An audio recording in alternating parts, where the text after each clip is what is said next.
भारत के इतिहास का एक ऐसा ग्रंथ महाभारत, जिसके वो अद्भुत रहस्य और सबक जिन्हें जानकर आप आपके लक्ष्य को, आपकी जीत को और भी ऊंचाइयों पर ले जा सकते हैं। तो आइए जानते हैं उन अद्भुत रहस्य और सबक। आपका पहला सबक होगा, अधूरा ज्ञान ही सबसे खतरनाक होता है। आप चाहे जिस फील्ड में हो, आप चाहे बिजनेसमैन हो, आप डॉक्टर हो, आप टीचर हो, आप ज्योतिषी हो, आप राजनीति में हो, आप स्टूडेंट हो, आपका ज्ञान पूरा होना आवश्यक है।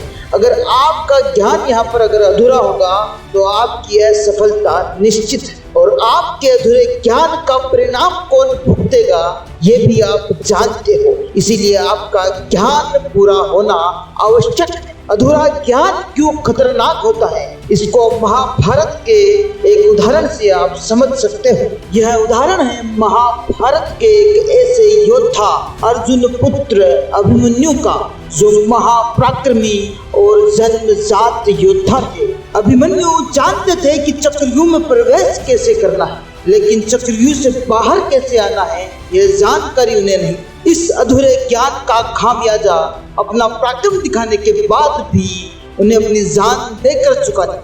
इसीलिए अधूरा ज्ञान आपके लिए खतरनाक हो सकता है। अगर आपका ज्ञान पूरा होगा तो आपको सफलता भी पूरी मिलेगी। आपका ज्ञान अगर अधूरा है तो असफलता मिलेगी। आपका दूसरा सबक होगा, सदा सत्य के साथ रहो और आपकी चुनाव प्रक्रिया सोच समझ कर करो। आपका चुनाव करने का तरीका ही आपको सही राह पर ले जाएगा। आप अगर डॉक्टर बनना चाहते हैं तो पहले आपको निश्चय करना होगा कि आपको डॉक्टर ही बनना है। अगर आप एक बिजनेसमैन बनना चाहते हैं तो आपको ये डिसाइड करना होगा कि आपको बिजनेस ही करना है। आपके लक्ष्य का चयन होने के बाद ही आप उस राह पर चल पाओगे जिस राह पर आपको जाना है। और आपके लक्ष्य का चयन भी ऐसा हो जिससे आपको सफलता मिले। इसको महाभारत के एक उदाहरण से हम समझेंगे। महाभारत के युद्ध में कौरवों की सेना पांडवों की सेना से कहीं ज्यादा शक्तिशाली थी। एक से एक योद्धा और ज्ञानी जन कौरवों का साथ दे रहे थे। पांडवों की सेना में ऐसा कोई भी वीर योद्धा नहीं था। तो उस समय भगवान श्री कृष्ण ने दुर्योधन और अर्जुन को विकल्प दिया कि एक तरफ मेरी पूरी नारायणी सेना और दूसरी तरफ मैं, दोनों में से आपको जो चुनना है वो चुन लीजिए।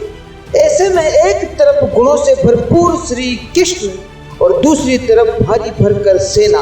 ऐसे में अर्जुन ने निहत्ते भगवान श्री कृष्ण को चुना, लेकिन उनके पास गुण भरपूर थे। वही दुर्योधन ने सेना को चुना। और अब आप खुद जान सकते हैं कि अंत में विजय किसकी हुई।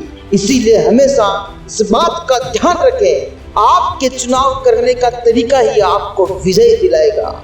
आपका तीसरा सबक है, हथियार से भी ज्यादा घातक आपके बोल वचन। आपके बोलने का तरीका ही आपके जीवन को दर्शाता है। बोलने से पहले आपको सोच लेना चाहिए कि इसका परिणाम क्या होगा। इसका असर आपके परिवार पर, आपके जीवन पर और आपके राष्ट्र पर कितना पड़ेगा, और आपने जिसको ये शब्द बोले हैं उस पर कितना प्रभाव पड़ेगा, यह आपको पहले ही सोचना चाहिए। इसको महाभारत के एक उदाहरण से समझते हैं। महाभारत का युद्ध नहीं होता यदि कुछ लोगों ने अपनी बोली पर संयम रख लिया होता। आपने द्रौपदी का नाम तो सुना ही होगा। इंद्रप्रस्थ में एक बार जब महल के अंदर दुर्योधन एक जल के कुंड को फर्श समझकर गिर पड़ते हैं तो ऊपर से हंसते हुए द्रौपदी ने कहा था कि अंधे का पुत्र भी अंधा। बस यही बात दुर्योधन को चुभ गई और इसका परिणाम द्रौपदी को चीरहरण के रूप में देखने को मिला। और इसका महापरिणाम महाभारत के युद्ध से हुआ। इसीलिए कभी भी आप किसी का अपमान ना करें। अपमान की आग में बड़े बड़े साम्राज्य नष्ट हो गए। कभी किसी मनुष्य के व्यवसाय या नौकरी को छोटा ना समझे।